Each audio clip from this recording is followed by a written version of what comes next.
So this video will help you to understand the rhetorical devices that we have learned so far in thinking about our rhetorical analysis essay.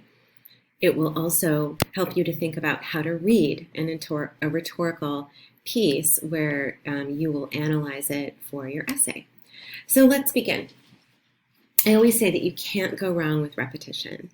Repetition could be the first thing that your ear hears and that your eyes see, and I want you to get used to focusing on that, to build your brain for you to notice and hear as you hear the speech read in your head, that you can notice it right away. So repetition could be single words repeated, or it could be a phrase repeated, or it could be the actual structure of a sentence or a phrase repeated.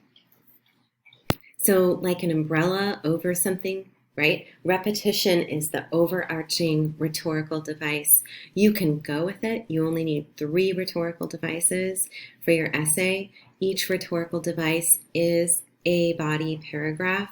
So you have your introduction, rhetorical device 1, rhetorical device 2, and rhetorical device 3 as your 3 bodies, and then a conclusion.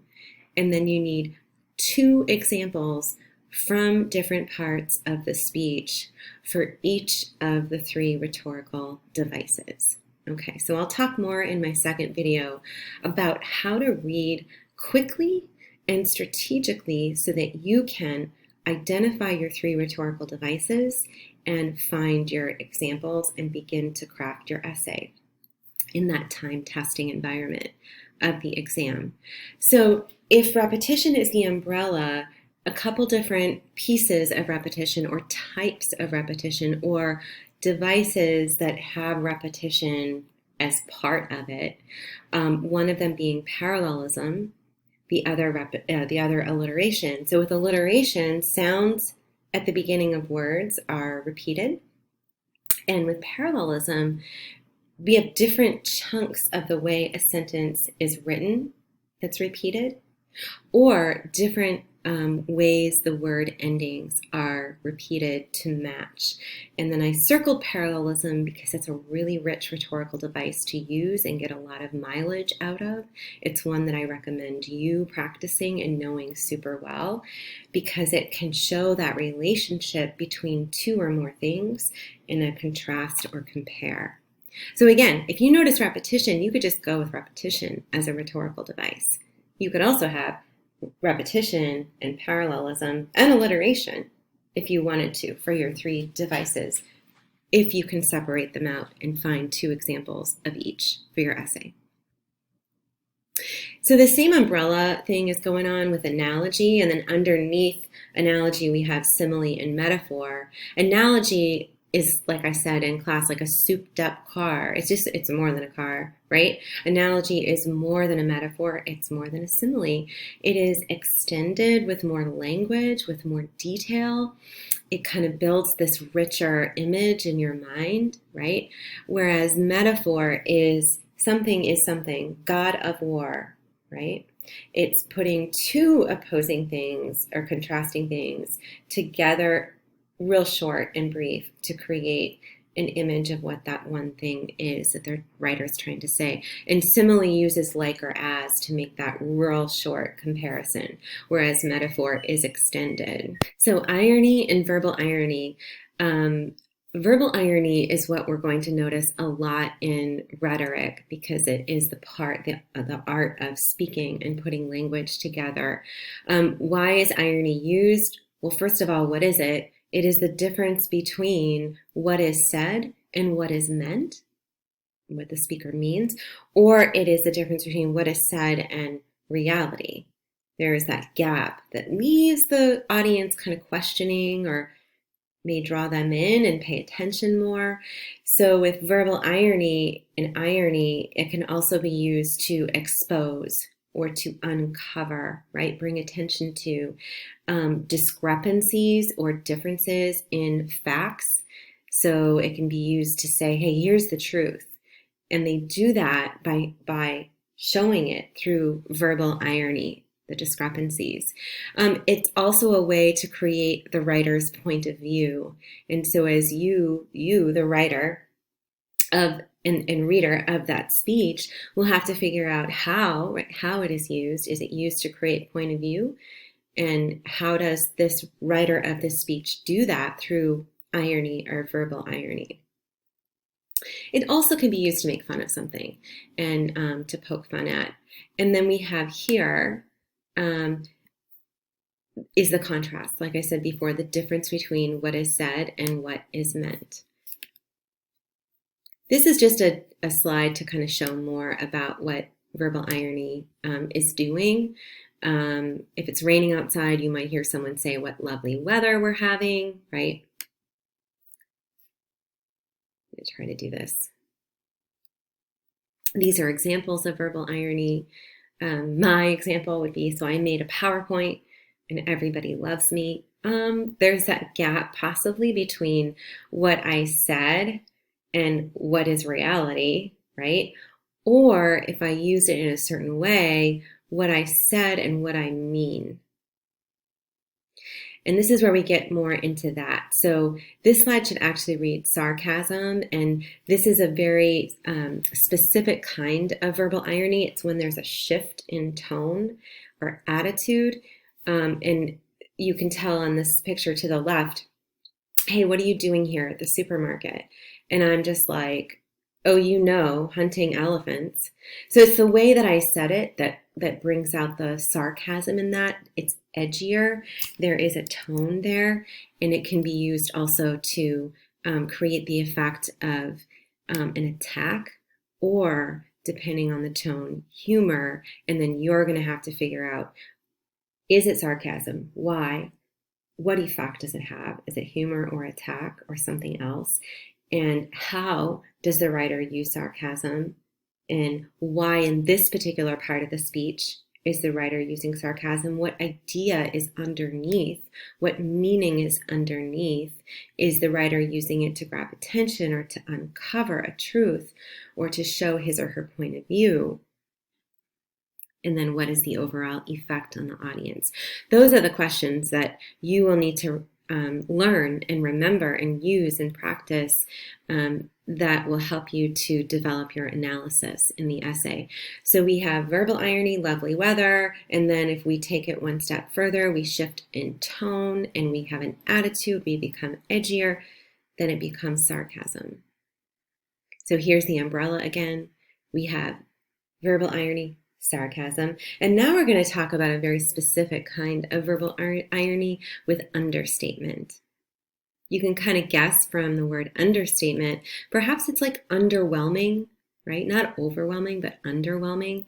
And it's a description that is less than what we think or anticipate the tone or expression of that statement should be.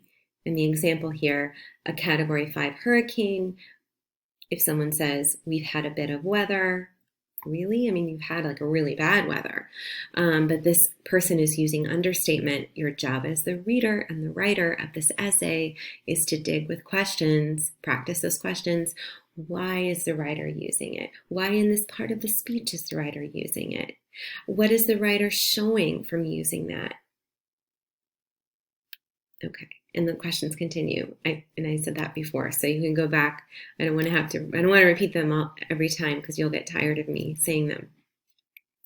Verbal irony can either be used as an overstatement, over the top, hyperbolic, right? Hyperbole, exaggeration, or understatement, that underwhelming, less than what we expect. And I want you to pay attention to this in the Greta Thunberg speech, right? She definitely uses irony a lot. You have to figure out, is it sarcasm? Is it understatement, right? And we're going to focus on understatement. So here's the example here.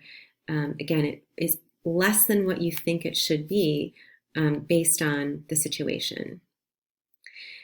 A very specific kind of understatement is litotes. This is, that's how you say it, litotes. It is a singular noun. It is one thing, and that gets tricky because your ear thinks because there's an S on it that it is a plural, and it is not. So you have to treat it like I always say. It's like you know how simile is one thing. A simile This is a simile. This is a litotes, right here. It is a negative that is used to express a positive. That is the simplest way to put it. Specifically, it is the negative of one thing that is used to express the positive of that one thing's opposite. And so that's confusing, but I will show you what that means. Another way to see it is two double negatives cancel each other out, like in math, and become a positive. And a reminder for double negative, I won't not use no double negatives. Totally cancels it out. So we don't want to use double negatives. Why would a writer use a litotes in a specific situation or example? Again, it is understatement. It creates an ironic effect because under the umbrella of irony, right? Verbal irony, understatement, litotes. It can bring attention to an idea.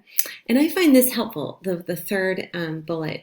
It's like when you're talking about something, yet you're not really talking about it, the idea somehow becomes more important, or people are trying to figure it out more. It's like a puzzle. They're interested. They're drawn in. You've captured them in some way. Or you're showing, you're exposing, you're uncovering, you're bringing attention to. And here's some examples. If you look for the double negatives or you look for the opposite of the negative, right?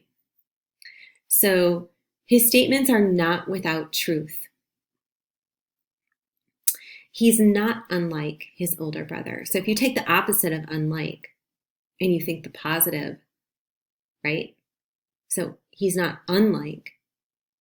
So what would that mean? The not and the unlike are the two negatives making a double negative, and you come up with its positive or the opposite. I cannot disagree with you with your point of view, or I cannot disagree more with your point of view. What is the difference between I cannot disagree more with your point of view versus I agree with your point of view? There is a clear difference, and for sure it's more specific. It grabs your attention more, but it also makes me feel like I'm convinced a little bit more when I use litotes. Yeah, you sound like an authority sometimes when you use litotes, a litotes. So here we have verbal irony underneath that understatement. That special kind of understatement is a litotes, and then we have sarcasm. Sarcasm can kind of float in between all of those things, right? You kind of have to test the tone, test the attitude with the words around that example to see if it is sarcasm. And then you can pause here to take a look at this slide. Is this an example of one of those, more than one? You know what? Usually an example that you find will have more than one rhetorical device in it, and it's your choice. You come, it's like a buffet. Here's the example. It could be this, it could be this, it could be this. Most likely you're going to have the base of it be repetition, and then the writer will do stuff to kind of make it more, fancier than repetition. But you only need 3. And so the next video I show you will teach you how to quickly pull the 3 that you need. Which one is this rhetorical device? Again, it could be more than one. You won't be sorry you bought this knife set. I'm seeing won't and sorry as 2 negatives, and if I think of the opposite of that negative, it should be a positive. So the opposite of sorry, right, is not sorry, pleased, happy. Sounds a little different than you'll be happy, you bought it. You won't be sorry, you bought it. There's a difference. And it could be something else, definitely. Litotes, which words make this a litotes, example of litotes? You are not doing badly at all. I see not and badly, 2 double negatives cancel each other out to make the opposite, which should be a positive of that opposite. You're doing well. There's a difference. When you hear it, you're doing well. You're not doing badly at all. Okay, we're going to move on. I'm going to get to that one in our next presentation. We talked about parallelism. Look, this is one that I want you to know because a lot of speeches contain parallelism. It's also really rich, so you can get a lot of mileage out of it, right? And parallelism does, like a lot of rhetorical devices, it captures the reader's attention. It enhances the flow and the rhythm. But, and this is where you can get into some real good and real strong analysis, it sets up relationships between two or more things by showing a comparison or a contrast. And again, you're going to dig in with those questions. Why is the writer using parallelism? Well, first, how is this example parallelism? What do I know that parallelism does? If it's a comparison and contrast, what is the writer comparing and contrasting here? Why? What is the overall effect on the audience? And so that's the kind of questions that you'll be using. Again, please use this, please practice this, because 90% of the time you're going to find some type of parallelism. Either the endings of words in a list, right, are parallel structure, they end the same, or you have the repetition of phrases and the endings of those phrases may change to show a comparison or contrast. And I just want to say one more thing. In Jesse Williams' speech, notice the ending of the speech. He's going to use parallelism to drive the energy towards the end, to rise in urgency of his message. And you have to know the message, remember, before you write the essay. Analogy we already we took a look at. It is explaining by comparing it even further. We have metaphors, we have similes. But look, if you're reading something and you see a metaphor, don't spend more than a minute. Like that's a lot of time in a 40-minute time period where you read and write. So if you think it's a metaphor, go with a metaphor and question yourself with the questions that I've been asking with a metaphor. Don't stress on, is it an analogy? Like what makes it an analogy? If your mind goes right to analogy, then go with that. Or maybe your mind says it's an analogy using metaphor. So you can analogy, right? Broad comparisons, a lot of words, multiple things are compared, or two different things are compared, but using ideas, full sentences, full phrases to build that comparison. And here we go as an example of analogy. You're finding your car keys is like finding a needle in a haystack. Again, this is the test that I use. If I'm reading something, like if I was reading Jesse Williams' speech and I think it's an analogy, not sure, what's the quick test? Is it as complex as finding a needle in a haystack? Because that's different than saying, your keys are this. Your keys just are this. That would be a metaphor. Your keys are like this. No, it's like it's like finding my car keys. You're talking about finding them is like finding this needle in a haystack. So two separate complete thoughts to join them together to make analogy. Whereas metaphor is just something is something else. God of war. Okay? My sister is the devil. So is, was, were, those are the be verbs are signals for metaphor. Simile, let me move this so you can, simile has the like or as. But again, don't stress forever. If you see a simile, go with simile. If you think it's analogy, then go with that. Alliteration, again in Jesse Williams' speech, the beginnings of words are repeat sounds. And he uses it where there are words in between those repeating sounds, still alliteration. When does he use it? What part of the speech? What part of delivering his message is he using it in? What image does he create with alliteration? Why does he want our ear to go to this part? Why does this create, does this create a sense of urgency? Does it expose something? How does he use it? Colloquialism or colloquial language, got to practice the spelling of this and get to know this. Williams uses this a lot. So you have to know the audience before you can fully analyze colloquialism. And before you read the reading passage, right, you want to know where and how, like, to whom is this writer, this speaker delivering this speech? If it's Ta-Nehisi Coates delivering his speech to the Senate Judiciary Subcommittee, that's going to be a very different type of style of speaking than Jesse Williams delivering an award speech at a BET ceremony, awards humanitarian social justice ceremony, award ceremony. So his audience, celebrities, like musicians, artists, hip people with a lot of style, young people watching from home, versus Coates, you have Mitch McConnell, politicians, right? Predominantly white men, very different in a very formal setting, right? So colloquialism, got to know your audience. How does that writer speak to the audience? Does the writer speak in a language known to the audience? Does the writer speak in the audience's language, using words from the audience's language? So when Jesse Williams says, yo, the test is to see if it's colloquial. Will Coates, would he say yo in front of the Senate Judiciary? No.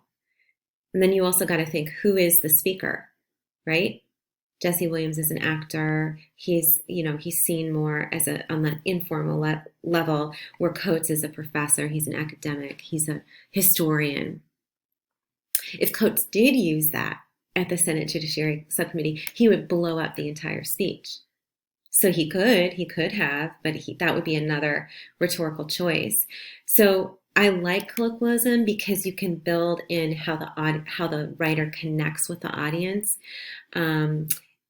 Very important. It's also connecting with the ideas. So Williams is very smart. He's using colloquialism to draw in a connection to the audience, to say, I'm one of you, we are in this together, but to also get the audience to buy into his beliefs and to take his beliefs on as their own.